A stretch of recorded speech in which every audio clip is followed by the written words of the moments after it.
Use করছেন? Piyali madam আর face ওয়াশটা use করছি। Piyali madam, হ্যাঁ, আপনি ওই এমএনটির যে ইয়েটা পেয়েছেন সেটা বলতে হবে তো। একদমই তাই। আমি বলছিলেন আস্তে আমি সবাইকে বলছি, আমি জানি না কার মানে শারীরিক সমস্যা কি, কিন্তু আমার শারীরিক যে সমস্যাটা, আমি মানে আমার প্রচুর অ্যাসিডিটি, আমি কিছু খেতে পারি না। বাইরের ফুড বলো, নিজের ঘরের বানানো ফুড বলো, আমি কিছু খেতে পারি না। আমার এত অ্যাসিডিটি, আমার প্রত্যেকদিন সকাল বিকাল আমাকে গ্যাস ওষুধ খেতে হয় দুবেলা করে, তাও আমি গ্যাস আমার কন্ট্রোলে রাখতে পারি না, এত অ্যাসিডিটি আমার। তা মামি আমাকে 7 মাস আগে ওষুধটা দিয়েছে, তা আমি মামির কথা শুনে বিশ্বাস করিনি প্রথমে, আমি খাইও নি। ওষুধটা আমার বেডের পাশে ফেলানো ছিল। তা আজকে আমি 4 মাস বা 1 মাস হলো আমি ওষুধটা হট করে কি মনে হলো যে আমি ওষুধটা খাই।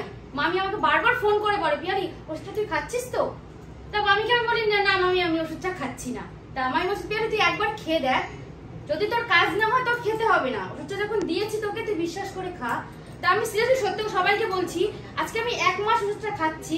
তা আমি আমার নিজের দিকে ফিল করছি, আমি আমার গ্যাসের ওষুধ আমি খুঁজে বেড়াচ্ছি না।